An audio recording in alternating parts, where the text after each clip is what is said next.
research dulu dong apa yang sebaiknya kita mau tanyain, kemudian nanti kita kayak gimana, pastinya ada. Apalagi kalau konten edukasi yang seperti saya dengan durasi mungkin nggak lama, saya ngomong sendiri, otomatis saya harus search dulu supaya trust itu terbangun.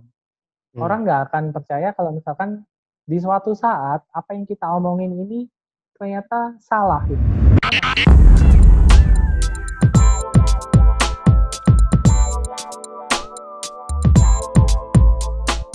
Halo semua, kita ketemu lagi di PR Talk by We Are PR.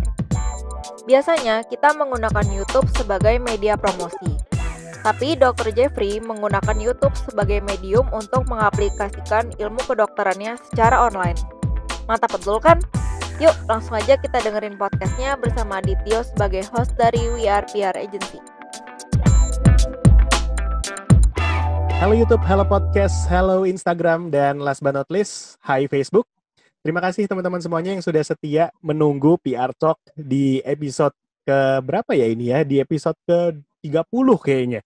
Kita hari ini sedang taping untuk season ketiga Si Manusia Verbal, yang tentunya hari ini adalah hari yang sangat menarik karena sebenarnya tamu yang kita undang hari ini adalah seorang konten kreator yang sering ditonton sama istri dan gue pribadi.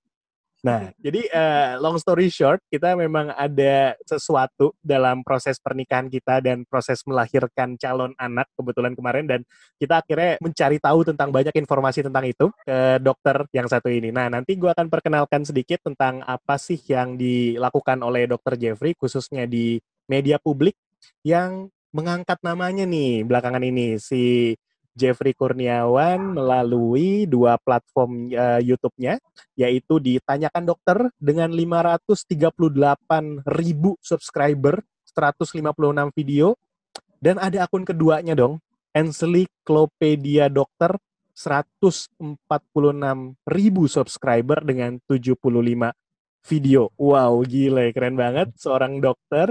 Nanti bidangnya mungkin boleh dijelaskan, ini dokter bidang apa dan kenapa sih akhirnya dokter Jeffrey memilih medium YouTube sebagai salah satu kanal Si Manusia Verbal buat ranah kedokteran. So, oke deh, langsung aja. Selamat malam nih, dokter Jeffrey. Apa kabar nih sekarang? Halo, selamat malam semuanya pendengar PR Talk. Ya, kabarnya baik. Terima kasih untuk kesempatannya bisa jadi co-host di sini, jadi narasumber ya. Ya, Semoga nanti yang disampaikan bermanfaat semuanya lah ya. sih. Enak ya kalau dengerin dokter ngomong tuh adem gitu suaranya ya. Mungkin ada pelatihannya ya. Waktu itu aku pernah ini sih cerita sama Livia. Kan kita juga sering liatin Instagram live yang dilakukan sama beberapa brand kesehatan ya, atau brand-brand lifestyle tentang susu bayi lah atau apapun lah. Itu sering mengundang para dokter untuk berbicara di publik melalui kanal Instagram itu kan, dan kayaknya enak gitu, ada kosakata yang pas, yang lantunan katanya juga enak. Saya kemarin sempat nanya dok ke Livia, ini jangan-jangan dokter-dokter tuh waktu zaman kuliah ada pelatihan public speaking ya? Karena gaya bicaranya pun nggak kalah bagus dengan si penyiar radio. Nah, tapi jangan dijawab dulu, dokter Jeffrey. Nanti kita akan coba jawab seiring berjalannya waktu kita bertanya. Nah, mungkin langsung aja nih dari fansnya dokter Jeffrey nih, Livia. Ini fans beratnya banget sih. Selalu nontonin kalau malam. Kemarin kamu nonton nggak sih salah satu videonya Tanyakan Dokter juga? Iya, soalnya kan kemarin sempat hamil tuh, terus Oh digitunya iya. cari tahu pokoknya kita ada suatu problem lah dok, bingung gitu, ini kenapa gitu, terus akhirnya di YouTube banyak keluarnya tuh Dokter Jeffrey, ya udah saya bisa tiap malam itu. Terima kasih, terima kasih. Jadi ini kita berdua sebenarnya kategorinya menginterview seorang dokter yang dimana kita tuh fansnya dokter gitu loh. Terima Excited kasih banget. sekali.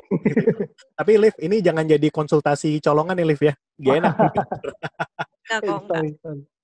Oke, mungkin langsung aja Liv, pertanyaan pertama. Kayaknya kamu udah mau mulai bertanya. Silakan. Iya nih yang kita tahu dari channel YouTube-nya dokter nih, Tanyakan Dokter gitu. Mungkin boleh diceritain dok untuk profilnya sendiri mengenai Tanyakan Dokter dan juga tujuan dari mendevelop si Tanyakan Dokter itu. Atau kalau mau sharing soal ensiklopedia dokternya juga boleh. Iya, terima kasih Livia. Oke, jadi soal tanyakan dokter ya, ini sebenarnya saya dulu terbeban karena terbeban berkaitan dengan profesi saya sebagai dokter, apalagi saya juga lebih minat ke ilmu kebidanan dan kandungan. Sayang kalau misalkan saya tidak memanfaatkan keilmuan saya buat orang lain. Mungkin tugas dokter kalau kita tahu lebih ke pengobatan, kayak orang sakit datang berobat seperti itu ya. Cuman sebenarnya untuk sekedar info, dokter pun juga ada kewajiban, ada tugasnya untuk mempromosikan kesehatan atau edukasi. Makanya saya dulu terbeban dalam hal ini, saya ada punya ilmu yang mungkin bisa bermanfaat buat orang lain, kenapa saya nggak share gitu. Nggak share cuma pada pasien yang saya ketemui, tapi juga bisa share dengan orang-orang yang lain yang di luar sana. Makanya pada tahun 2019, tepatnya bulan Mei, waktu itu saya iseng-iseng coba lah, kok ini lagi naik YouTube-nya, coba saya share edukasi, meskipun dengan peralatan sekedarnya dan kualitas yang di bawah standar sih ya. Yang penting suaranya kedengeran aja. Ya. Ya saya coba share ilmu saya, apalagi kan saya juga selain di YouTube juga, selain di dunia praktek juga saya ada join di aplikasi konsultasi kesehatan online. Di sana pun juga sehari-hari saya sudah banyak sekali dapat pertanyaan soal kandungan dan kehamilan. Nggak tahu kenapa. Mungkin memang ibu-ibu hamil lebih agak parnoan ya sama kondisi kehamilannya. Misalnya kalau siklus haidnya bermasalah dan lain-lain. Saya lihat, oh ini ada peluang. Kalau misalkan saya buat edukasi di platform tertentu, sepertinya akan bermanfaat buat orang lain. Akhirnya ya saya putuskan pada bulan Mei 2019 waktu itu saya buat channel YouTube Tanyakan Dokter. Saya waktu itu upload, ya sebenarnya nggak rutin sih, cuman ya cobalah upload, saya tidak lihat view, tidak apa, yang penting nanti kalau misalkan orang butuh, ya silahkan dilihat gitu ya. Kalau misalnya nggak butuh ya nggak apa-apa. Kemudian berlanjut kok saya lihat peminatannya bagus sekali. Dari pertanyaannya masuk, komen-komennya masuk, oh ternyata ini saya share video yang kualitas begini-begini aja, ternyata ada manfaatnya gitu ya buat orang lain. Akhirnya ya saya kembangkan terus sampai sekarang, dan akhirnya saya terbeban lagi. Ini ibu hamil, habis melahirkan tentunya perlu dong informasi yang lebih soalnya, misalnya gimana ngerawat bayinya. Kan apalagi ini, kalau di Indonesia kental banget yang namanya mitos-mitos ibu hamil, mitos ngerawat bayi, dan lain-lain. Ya, ini juga yang pengen saya luruskan gitu, biar masyarakat kita itu lebih teredukasi, biar bisa memilih mana yang benar, mana yang enggak, mendapat informasi yang lebih tepat daripada cuman katanya gitu. Ya. Makanya saya buat juga pada bulan ini, sebenarnya channel yang ensiklopedia ini sudah lama, kemudian saya coba kembangkan lagi di bulan Desember kalau nggak salah, Desember 2019, sampai sekarang pun ya lumayan antusiasnya, cukup orang-orang antusias gitu ya. Meskipun kalau dilihat secara statistik sebenarnya kalau konten-konten edukasi seperti ini nggak begitu rame juga sih. Cuman kalau kita lihat untuk manfaatnya ya semoga lah bermanfaat buat orang lain. Jadi tujuannya sih seperti itu. Awalnya karena terbeban pengen mengaplikasikan ilmu saya, nggak cuma di dunia nyata saya praktek, tapi juga mungkin di dunia maya seperti platform streaming atau mungkin yang lainnya seperti itu. Nah itu benar banget tuh, Dok. Tadi Livia sempat aku lihat ekspresinya ketawa sampai ngakak banget tuh. Karena kebetulan itu jadi masalah, bukan masalah si ibu hamil juga sih, Dok. Masalah suaminya sih sebenarnya. Benar. Jujur, kadang-kadang mertua juga ikut, orang tua juga ikut lah. Iya, dan gimana seorang suami bisa memberikan informasi yang juga benar gitu ya, karena gini, ketika kita kemarin mungkin cerita sedikit nih jadinya, ini buat teman-teman juga ya, PR people atau teman pendengar yang mungkin dalam proses ingin memiliki calon anak gitu ya, dimana itu satu fenomena yang benar, si pihak perempuan, wanita itu akan sangat kayak apa ya, protektif kalau dalam pengalaman aku kemarin ya. Jadi si Livia ini sangat protektif, baik terhadap dirinya maupun calon kandungannya, si janinnya itu kan. Dan informasi yang dia serap tuh banyak banget dicari, mau dia di live IG, mau dia di YouTube, mau dia di artikel, dia cari semuanya. To be honest, untungnya untuk saat ini media ini platformnya tuh banyak. Berbeda mungkin kayak 15-20 tahun lalu yang cuma ada di buku atau di koran gitu ya. Kalau saat ini kan media sangat banyak nih di IG, di YouTube, dan media online lainnya, sehingga arus informasi yang kita terima itu cepat banget. Dan gak jarang akhirnya saya sama Livia itu punya ada sedikit paham-paham yang mungkin berbeda. Karena yang dia cari, pasti kan saya konfirmasi lagi dong. Cara saya konfirmasi kan cari jurnal, cari news, cari artikel, segala macam. Karena menurut saya kalau kita baca dari artikel, itu bisa jadi lebih kredibel lah. Karena beritanya kan pasti dikurasi sama editor dan lain sebagainya. Nah, nggak jarang juga kita menemukan paham-paham yang berbeda. Dan itu yang menurut aku, satu sisi media boom nih dengan kanal online itu sangat membantu buat kita, para pencari informasi. Tapi di satu sisi bisa jadi masalah juga buat kita. Terlalu banyak informasi dan lain sebagainya. Jadi akhirnya patokan kita adalah mencari sosok orang yang tepat. Kalau katakanlah di industri kita bilangnya key opinion leader lah ya. Key opinion leader yang tepat, yang salah satunya masuk listnya kita adalah Dr. Jeffrey. Untuk kita mantengin tiap malam, jadi ritualnya aku sama Livia sebelum doa tidur. At least ada beberapa konten yang memang kita pantengin. Ini saat kita dapat problems, ini problem saya kenapa, dan lain sebagainya. Dan aku rasa itu ya sebenarnya market utamanya dari kanal YouTube yang dokter bangun ya, si Tanyakan Dokter ini ya. Iya, benar banget. Apalagi ya kita tahu ya, misalkan orang belum punya pengalaman hamil, ibu muda mungkin anak pertama, hamil pertama, masih muda, yang mungkin lebih, kalau sekarang ini lebih ke pasangan mandiri dan lain sebagainya, kita nggak tahu harus cari pertolongan ke siapa. Ya hal-hal seperti ini sebenarnya memang harus lebih banyak gitu. Apalagi kita sudah dimudahkan dengan internet, kita cari media informasi lebih gampang. Cuman ya kita harus pilah-pilah juga. Maksudnya di internet pun berita apa aja bisa masuk gitu. Maka kita harus confirm ke ya yang beneran lah, jangan yang cuman katanya seperti itu. Memang seperti Benar. itu. Dan tadi esensinya membuat konten ada 2 nih yang aku kutip juga dari Dr. Jeffrey, karena ini luar biasa loh peningkatannya. 1,5 tahun ya, dari Mei 2019 ke November 2020, di 2 Iya. platformnya itu subscribernya gila teman-teman, tinggi banget. 150.000 sama satu lagi 530.000.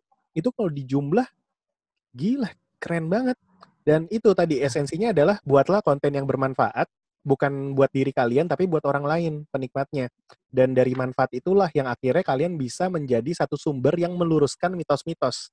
Aku rasa nggak cuma di dalam hal kehamilan, kandungan, dan juga kesehatan gitu ya. Banyak mitos-mitos yang ada di industri lainnya juga. Kayak misalkan di industri, ya kita lah sebagai pekerja, itu juga ada mitos-mitos. Kehidupan sosial juga ada mitos-mitos. Jadi balik lagi, lahirkanlah konten yang bermanfaat, yang ujungnya bisa menjadi objek yang meluruskan fakta-fakta, meluruskan mitos-mitos melalui fakta-fakta. Nah, Dok, ini pertanyaan bercandaan aja nih, nggak tahu mau ditanggepin serius atau enggak, tapi ya bebas lah.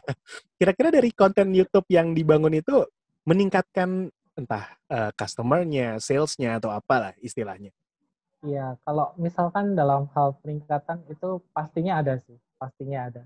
Ya dalam segi apapun, maksudnya dalam misalkan saya praktek biasa gitu ya. Kadang-kadang ada beberapa pasien yang kenali saya, kemudian kalau periksa harus sama saya, karena mungkin dia lihat kok cara ngomong di YouTube enak atau ya saya mungkin orang yang menilai ya, saya nggak tahu seperti apa kualitas saya. Cuman ya dari situ trust dari orang juga bisa lebih meningkat. Ya. Terus dari segi-segi yang lainnya tentunya ya puji Tuhan sekali ada hal-hal yang positif yang juga saya dapat. Saya intinya gini sih, kita bisa kasih hal positif ke orang lain, pasti akan ada hal positif yang juga kita bisa terima. Oke. Gitu. Ada yang paling unik nggak, Dok? Misalkan selama praktek gitu ya. Ya kan tanggapan-tanggapan fans-fansnya dokter nih mungkin banyak ya. Hal terekstrim yang paling unik ketika menghadapi pasien yang kayak kita nih, fansnya Dr. Jeffrey. Yang paling ekstrim apa? Kalau selama ini paling ekstrim apa ya? Saya nggak sampai yang misalnya kayak artis harus minta foto atau apa. Cuman ekstrimnya tuh sampai ya kita kadang-kadang ditodong gitu, Dok boleh minta nomor HP, waktu-waktu saya mau konsultasi kayak gitu. Kadang-kadang ya kita bukannya nggak mau ngasih. Oke, kita seneng aja sih kalau misalkan ada pasien yang sampai percayanya sampai segitunya. Cuman kita pun juga ada privasinya ya. Misalnya kalau di luar jam kerja kita juga perlu ada quality time dengan keluarga dan lain-lain. Kadang-kadang dia lagi hamil nih, kemudian jam 12 malam tiba-tiba ada keluhan atau apa, sampai calling atau sampai WA, dan itu pun saya lagi posisi tidur misalnya. Sampai segitunya, maksudnya mereka sampai apa ya, segitunya pengen konsultasi sama saya. Gitu. Ya ini saya bersyukur bisa sampai seperti itu. Berarti kan dia seperti itu karena memang mungkin kepercayaannya lebih ke saya gitu ya. Saya bersyukur. Cuman ya agak ekstrim juga sih sampai segitunya gitu. Ini kalau nginget kemarin ya, di salah satu diskusi kita dengan Mas Edwin Pangestu, dia sebelumnya adalah editor dari majalah Fashion. Ada sempat satu statement di mana kalau dalam dunia masak-memasak ya, chef itu lebih penting dibanding restorannya. Kenapa? Oh ya, Ketika chefnya udah dapat trust dari pencinta makanan, dia mau buat restoran apapun, dia mau buat makanan apapun, ya ada aja konsumennya. Tapi benar-benar. restoran umumnya, bisnis ada masanya. 5 tahun, 10 tahun, 15 tahun. Tapi kepercayaan kepada seseorang itu nggak habis masanya. Dan Ya, di dunia public relations ini dikenal juga dengan citra dan reputasi. Di mana citra itu adalah hal yang bisa dibangun dengan upaya kita. Makanya ada istilah pencitraan juga ya, baik positif maupun negatif. Tapi reputasi adalah hal yang dieksplor melalui rekam jejak yang kita sudah jalanin. Nah, seperti Dr. Jeffrey ini menurut aku sih secara pribadi, Dr. Jeffrey melakukan pencitraan positif yang membangun reputasinya. Sehingga di kemudian hari, trust itu loh yang lebih penting. Mau dokter pindah praktek, buka praktek, atau mungkin iya, punya bisnis yang diversifikasi. Tidak harus di produk kesehatan ya, mungkin punya bisnis-bisnis lain. Nah, itu bisa menjadi esensi dari datangnya customer-customer baru di bisnisnya dokter ke depannya. Dan itu menurut aku priceless. Keren dok, sudah mulai membangun konten yang bermanfaat dan bisa menjadi investasi masa depan nih buat Dr. nah, Jeffrey. amin amin.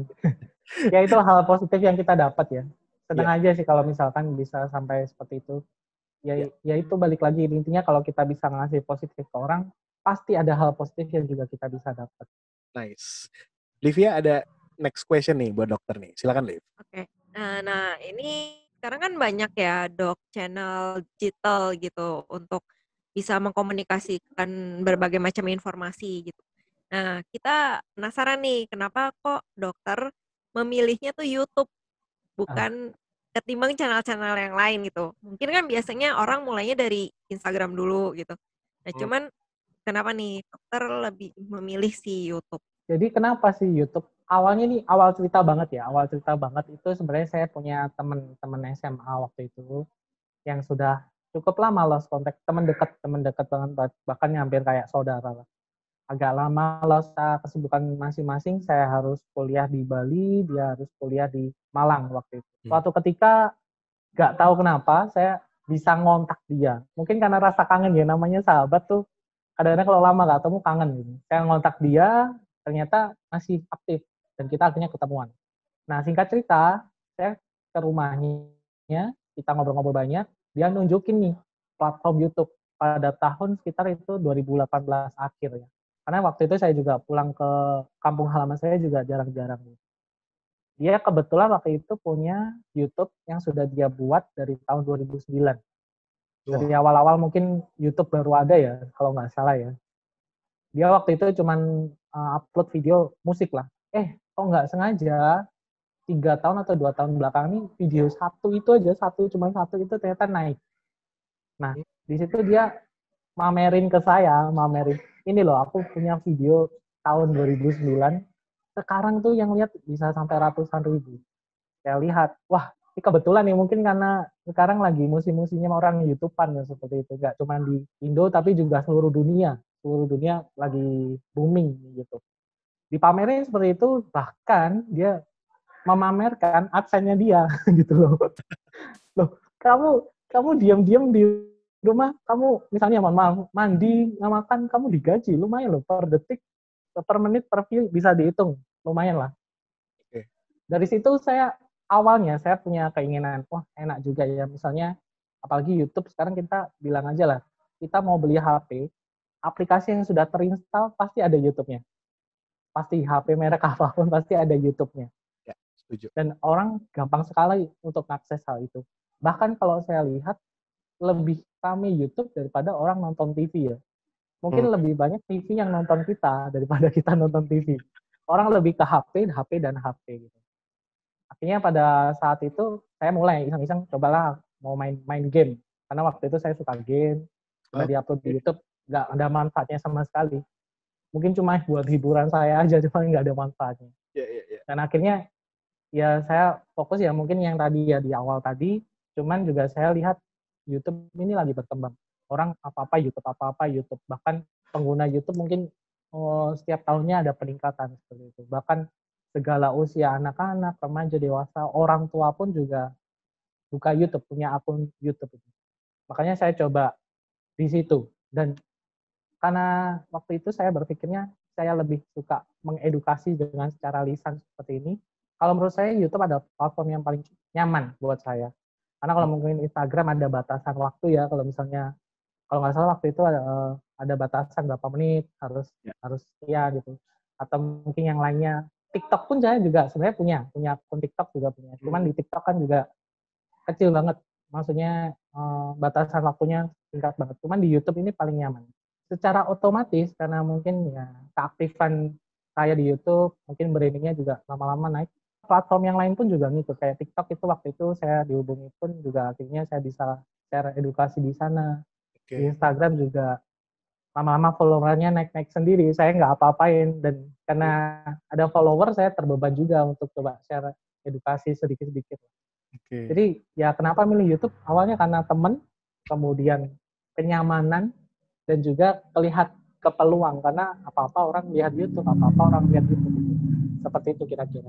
Nah, ini aku ada pertanyaan lain, dokter. Tadi sempat di awal, dokter Jeffrey bilang, kalau edukasi itu kan bukan konten yang rame di kanal YouTube gitu ya. Iya. Kayak PR Talk sebenarnya kita jujur PR Talk ini masih struggling untuk mendevelop YouTube-nya kita sendiri karena kita sangat educated banget kontennya. Dalam artian kita mengupas dari sudut pandang yang memang untuk proses pembelajaran orang gitu ya. Dan tadi sempat dokter bilang ya kalau konten-konten model gini tuh sebenarnya nggak gitu rame. Mungkin kalau dari market share piece-nya kecil banget ya dibanding konten gaming, konten hobi, atau ya konten absurd lainnya gitu. Dan ada terminologi kayak gini, video 1 jam atau berdurasi panjang di atas 30 menit itu terkesan boring. Yang laku adalah video-video singkat yang kayak video 5 menit, video 10 menit gitu ya. Supaya dapetin traction, awareness, dan lain sebagainya. Dan semakin aktif, semakin si YouTube itu bisa membuat algoritmanya pro ke si konten kreator. Nah, menanggapi komen-komen kayak gitu, dokter, kalau dari pengalaman dokter Jeffrey sendiri, apakah itu benar? Kalau benar, gimana sih dokter cara mendevelop konten YouTube-nya? Ketika itu salah, apa yang seharusnya kami lakukan, dokter, dari pengalaman pribadi sendiri?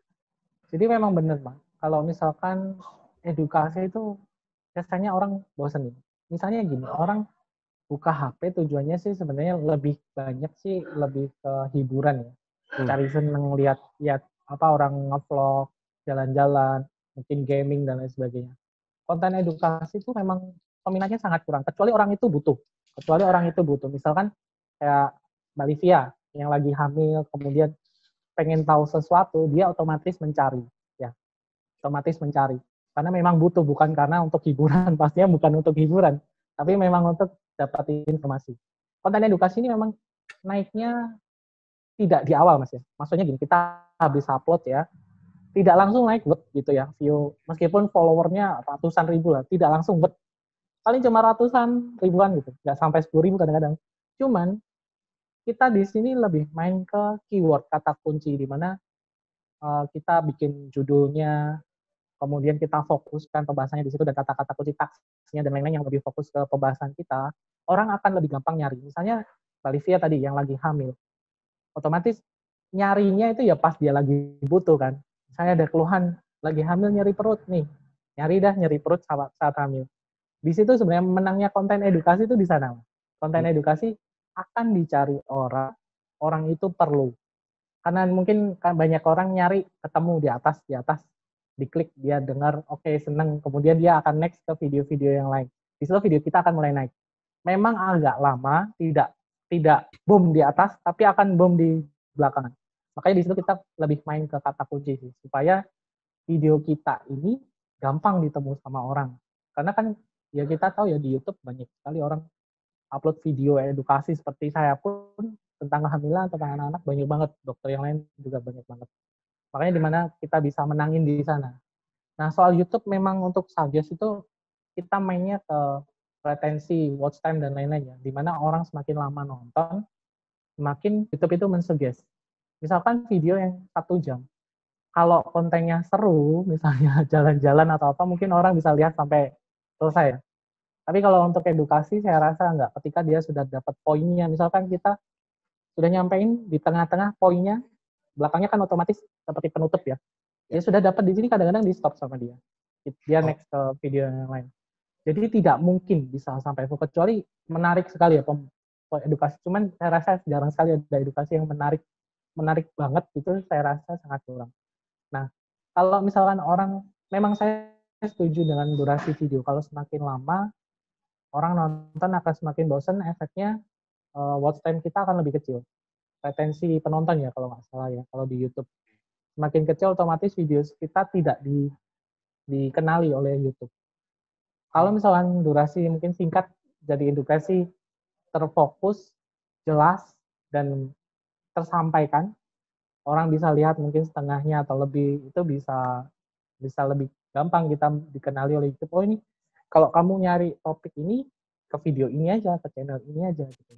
Sebenarnya juga ada faktor luck juga ya. Kenapa kok saya bisa mendevelop kedua channel ini sampai seperti ini? Faktor luck juga sebenarnya.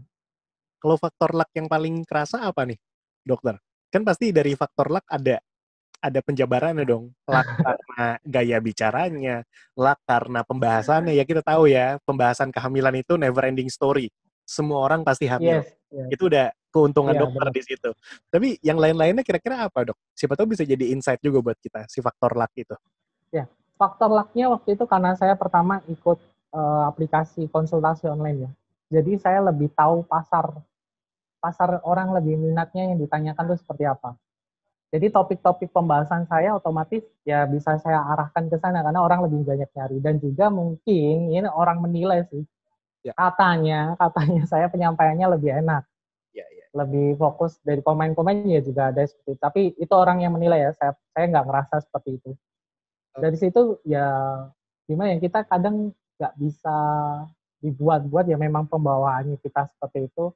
Kalau Natural. menurut saya itu faktor luck saya gitu. Iya, natural sih. Memang aku sukanya Dr. Jeffrey dibanding yang lain kan banyak ya sebenarnya. Aku lupa namanya ya, Liv ya. Ada Iya, yang cewek juga ya, tapi masih muda. Dia juga bahasannya hampir mirip. Terus ada beberapa dokter lain pun ya yang membahas tentang kalau kalau kehamilan tuh di YouTube banyak banget sebenarnya. Nggak cuma satu banyak dua, banget. ada beberapa karena memang tadi satu faktor luck-nya itu adalah si masalah kehamilan ini bukan masalah yang sekali terus selesai. Kayak tiap tahun, tiap detik itu pasti ada aja yang hamil kan, berarti Masih ada aja. demand-nya tuh selalu ada. Tapi tadi mungkin yang kita bisa belajari dari bagaimana sih kita mempackage si konten edukasi ini supaya bisa menjadi konten yang fruitful di masa yang akan datang, dan kembali lagi dampak positifnya bisa balik ke kalian.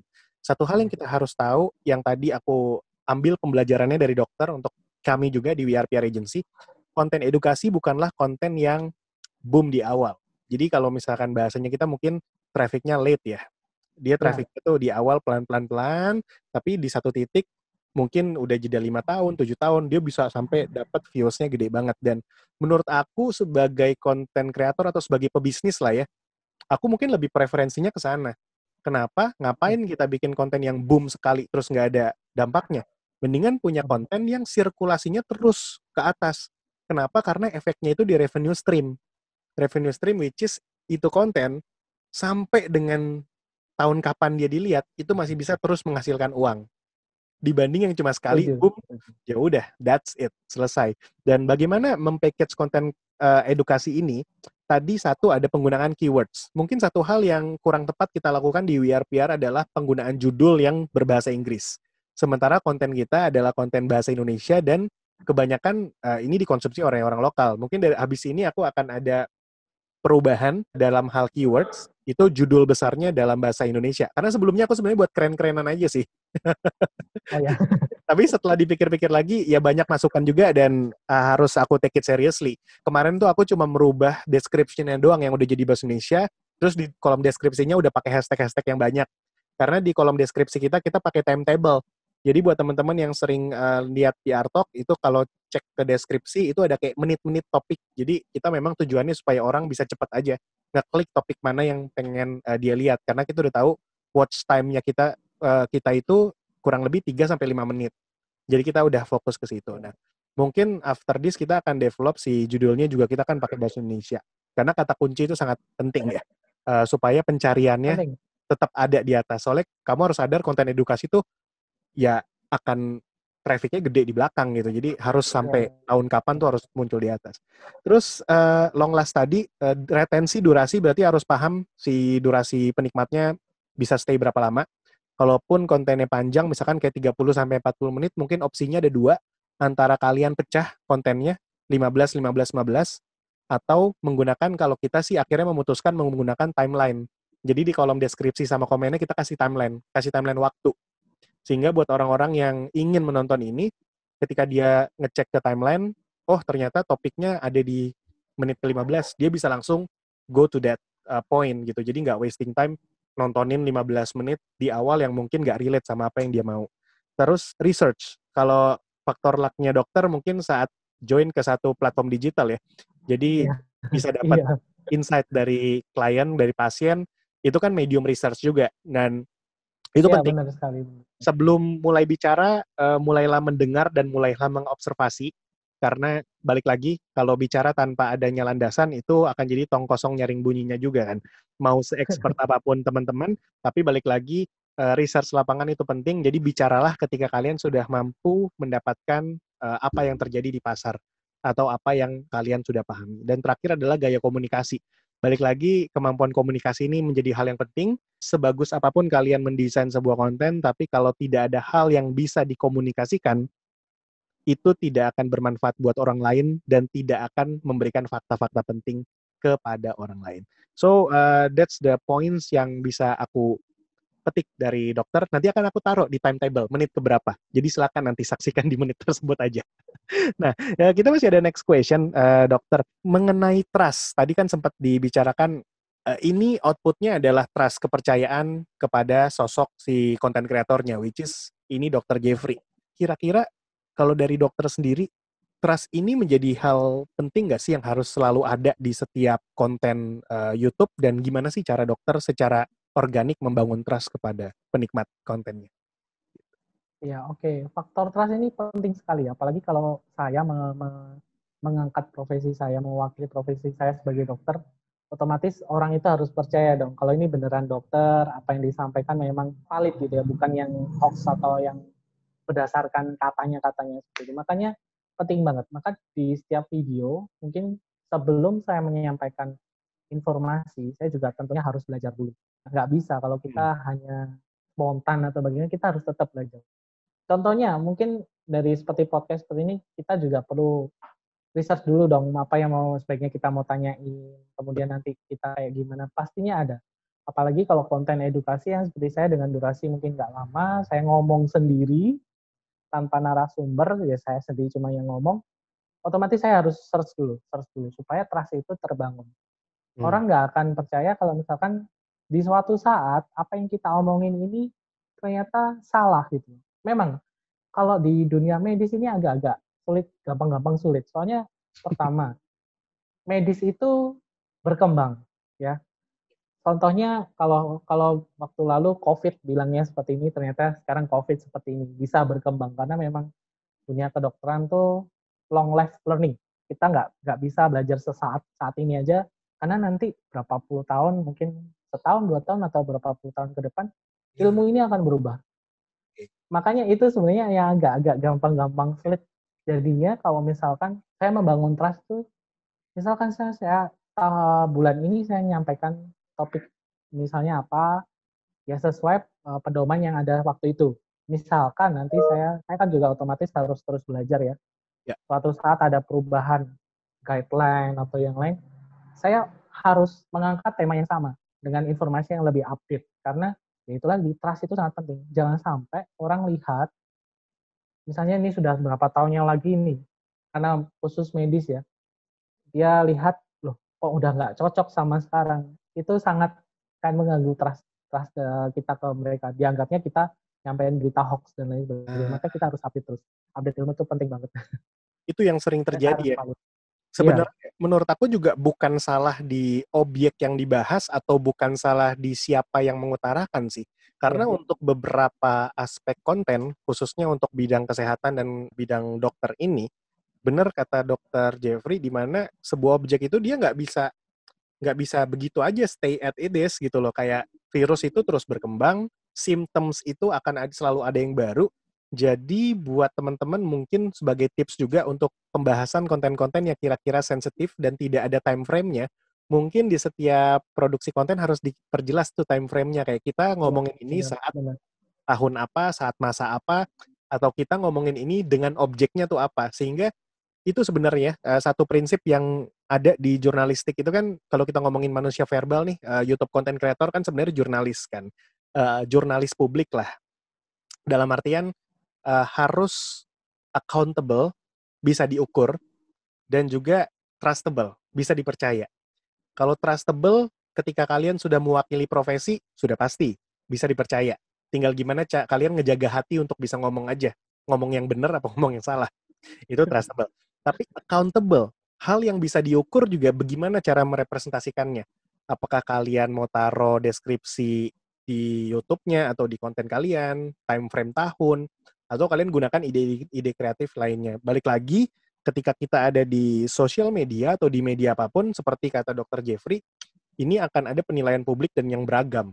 Jangan sampai dengan satu kalimat, satu statement yang diberikan, tidak ada kejelasan time frame di situ, ujung-ujungnya bisa menggiring opini publik kalau kita menyatakan hal yang tidak benar atau hoax, katakanlah seperti itu. Padahal esensinya bukan gitu. Mungkin kita ngomong di tahun yang berbeda atau di time frame yang tidak pada masa ini. Jadi balik Iya, lagi itu challenge dan opportunity ya di iya, konten-konten edukasi ya.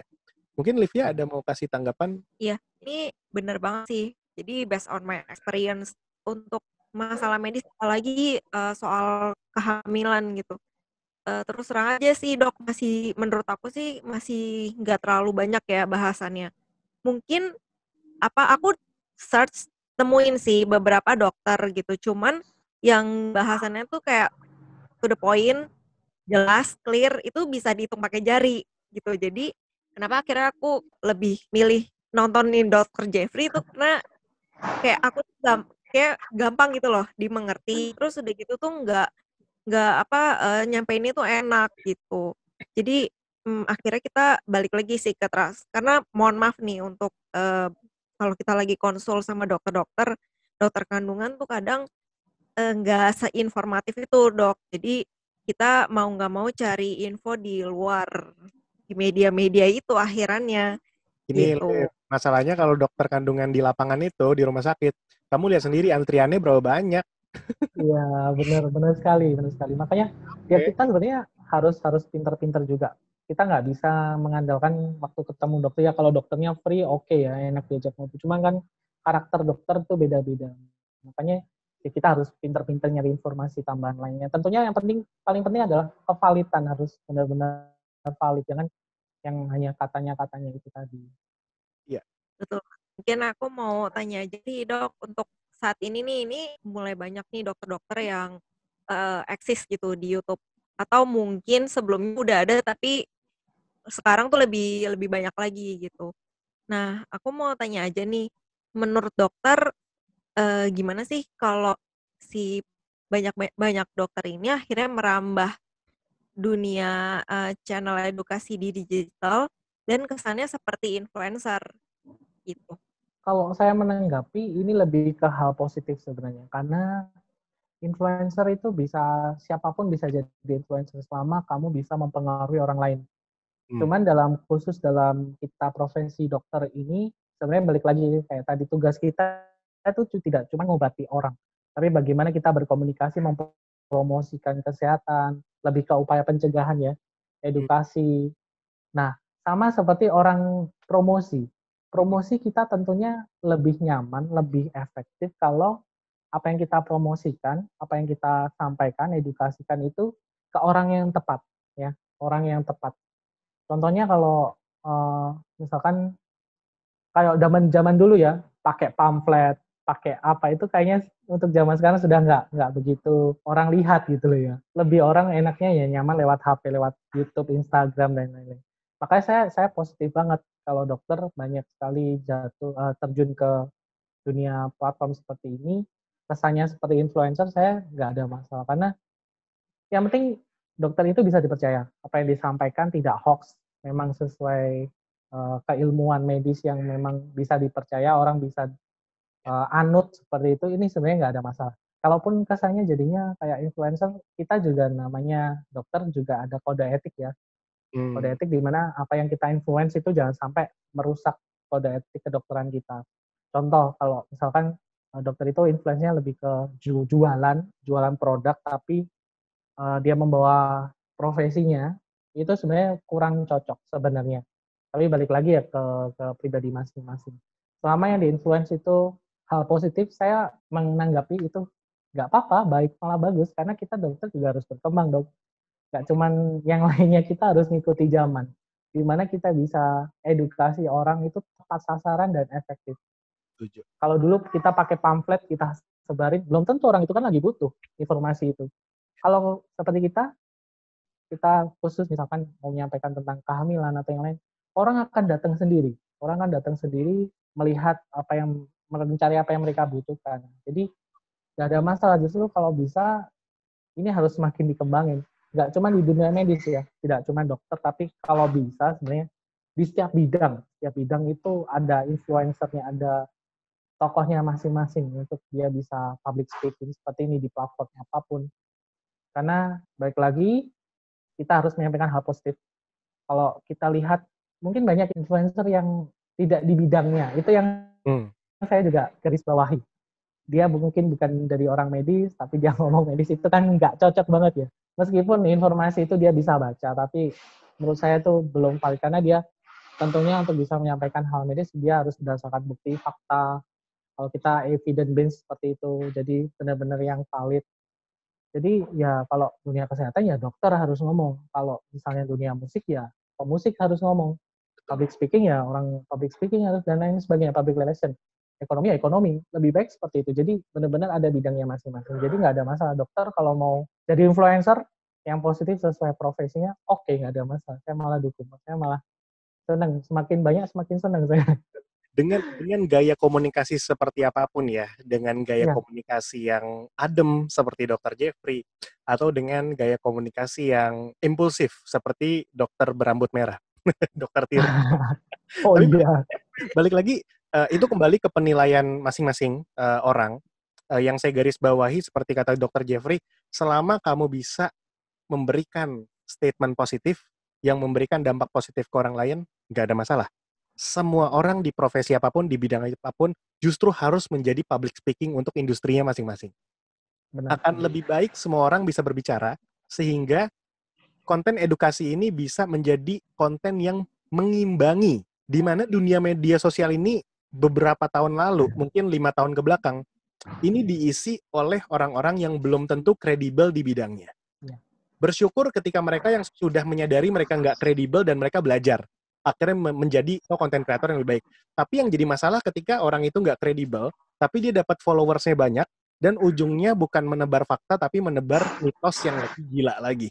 Dan inilah fungsi dari profesi-profesi yang harus ada part public speaking-nya atau ada part public relations-nya untuk memberikan balance. Konten yang negatif di-balancing dengan konten yang positif. Dan itu ada tuh strateginya di marketing communication dan public relations juga. Bagaimana kalian membendung isu negatif atau konten negatif yang sudah terlanjur keluar. Bukan hanya dengan coverage positif, tapi memperbanyak konten positif supaya bisa mengimbangi si konten negatif itu. So creating the balance gitu ya. Nah, berarti bisa dikonfirm dong, Dr. Jeffrey, kalau di dunia kedokteran ada mata kuliah marketing atau public speaking, bener nggak tuh? Medical communication ya. Jadi bagaimana kita bisa menyampaikan ilmu secara apa yang bisa orang bisa terima. Ada sih, ada ilmunya. Nah itu Liv, ternyata menjawab pertanyaan aku ke kamu selama ini. Ini dokter-dokter pintar ngomong ini gimana ya caranya? Ternyata itu ya. Bahasanya rapih gitu ya. Ya, memang kita harus seperti itu. Karena contohnya kita kontak sama orang, selalu sama orang. Otomatis kita harus pandai menyampaikan apa yang pengen kita sampaikan. Supaya orang itu nerimanya juga oke gitu, biar nggak salah persepsi. Itu memang kita ada mata kuliahnya sih untuk medical communication. Apa yang kita sampaikan bisa nyampe ke orang tersebut dengan mudah, dicerna, dan sama-sama dapat gitu. Nah, mungkin nanti kalau kita ada pengembangan konten PR Talk ke membahas dunia medis, Liv, mungkin kita bisa undang nih beberapa dokter untuk saling berdiskusi tentang medical communication, karena kayaknya ini penting juga untuk diketahui oleh semuanya ya, baik yang bergerak di industri kesehatan kan nggak cuma dokter, ada bidan di situ, ada misalkan suster, perawat, ada juga orang-orang yang terlibat di dalamnya, siapa ya tahu kalau ternyata di dalam dunia kedokteran ini, di bidang kesehatan ada satu tugas yang tidak hanya menyembuhkan orang lain, tapi tugas mempromosikan tentang kesadaran kesehatan kepada masyarakat. Dan ini sudah diwakilkan dari Tanyakan Dokter dan Ensiklopedia Dokter melalui Dr. Jeffrey. Dan last, dokter, mungkin pertanyaan dari aku untuk menutup kegiatan kita hari ini. Tadi sejak awal sampai akhir, di setiap pertanyaan, if I'm not mistaken, and I can recall, dokter tuh selalu bilang, awal mulanya dari masalah. Awal mulanya dari masalah, dan masalah. Selalu ada part itu, masalah. Dan ya selayaknya dokter, kalian adalah peneliti, researcher juga, pasti meninjau sesuatu dari masalahnya. Hipotesis lah, katakanlah seperti itu. Nah, masalah itu nantinya akan berkembang menjadi kenyamanan. Di mana dari mengetahui masalah, akhirnya dokter nyaman, dan akhirnya dokter bisa mengeluarkan banyak konten di berbagai macam platform. Buat teman-teman konten kreator yang baru mulai membangun konten atau baru akan mau membangun konten, apapun ya, podcast, YouTube, Instagram, dan lain sebagainya, ada pesan, Dok, yang bisa diberikan ke mereka di luar dari dunia kesehatan, seberapa penting sih kita bisa mengidentifikasi masalah dan membangun kenyamanan diri kita untuk bisa menghasilkan konten-konten yang bermanfaat untuk orang lain. Silakan, dokter. Ya, jadi intinya untuk teman-teman yang mau terjun di bidang podcast, YouTube, atau platform yang lain, ya memang kita apapun bermula dari masalah. Mungkin beda dengan konten hiburan, ya kita nggak perlu masalah, yang penting menghibur orang seperti itu ya. Tapi kalau kita yang seperti konten-konten edukasi dan lain sebagainya, memang kita harus mencari masalah apa yang mereka perlukan. Istilahnya kita harus melihat pasar juga. Orang kok banyak nanya ini emang kenapa? Ada yang salah kah? Apakah banyak yang mitos yang bagaimana yang nggak cocok pokoknya dengan keilmuan kita. Dari situ kita harus bisa menerima, oh berarti orang-orang ini perlu informasi seperti ini. Kita lurusin lah istilahnya. Makanya ya agar kita juga nyaman juga ya. Nyaman istilahnya nyamannya gimana ya? Nyaman dalam artian oke lah ini masalah, ada masalah gimana saya kembangin supaya masalah ini bisa terselesaikan tapi juga ada manfaatnya buat orang lain. Ya tentunya kita harus banyak belajar juga sih, belajar. Intinya kita nggak berhenti untuk belajar dalam hal apapun. Meskipun kita sudah ahlinya pun kita harus tetap belajar supaya masalah yang kita dapat kita bisa pecahin, tapi pecahinnya nggak yang ngasal gitu, tapi yang bermanfaat buat orang lain. Nice. Buat kalian yang ingin mulai, nggak apa-apa, mulai-mulai aja dari apapun yang kalian lihat menurut Anda, oh ini penting untuk saya angkat. Yang penting positif ya, yang penting positif, entah itu menghibur orang, entah itu mengedukasi orang, entah itu apa ya, yang menakut-nakuti orang ya nggak tahu ya. Kan ada konten-konten misteri dan lain-lainnya. Pokoknya ada hal positif yang bisa kita kasih ke orang, kasih aja. Kita selama hidup di dunia ini, kalau bisa bermanfaat lah buat orang lain. Jangan sampai kita meninggal nggak ninggalin gading, gajah mati tidak meninggalkan gading. Itu kalau bisa jangan gitu. Kita juga manusia paling nggak meninggalkan nama. Nama kita bisa dikenang buat orang lain. Oh orang ini pernah ngasih ini loh, edukasi ini. Pernah berbuat positif kayak gini. Yang penting itu aja. Kita bisa ngasih hal positif ke orang lain. Dan pasti suatu saat hal positif itu akan kembali. Nice. Ya. Menginspirasi, dokter. Investasi yang paling menguntungkan adalah investasi kebaikan. Dari segala macam jenis investasi, kebaikan adalah investasi yang selalu menang di akhir. At least, kalau kalian nggak bisa menang di dunia, di akhirat nanti kalian akan dihargai lebih dari yang kalian ekspektasikan. Amin. Kita sebagai manusia memiliki hal positif mungkin yang kita nggak sadari, dan kita sudah sadari. Dan sebagai hakikatnya manusia, jadilah komponen positif yang ada di dunia ini. Jangan bendung positivity yang ada di diri kalian, lepaskan, dan salurkan dengan cara senyaman-nyamannya kalian. Mau di YouTube, mau di podcast, IG, dan apapun itu, salurkan itu karena saat ini banyak orang yang sedang membutuhkan positivity itu. untuk bisa bergerak maju dan kembali lagi beraktivitas selepas pandemi ini selesai. So that's all for today. Terima kasih buat teman-teman PR People yang sudah mendengarkan dan kembali lagi Dr. Jeffrey yang sudah berbagi. Kita tutup edisi kali ini. Tanyakan dokter, Ensiklopedia Dokter, si manusia verbal. Sampai ketemu di edisi berikutnya minggu depan. Terima kasih. Dadah.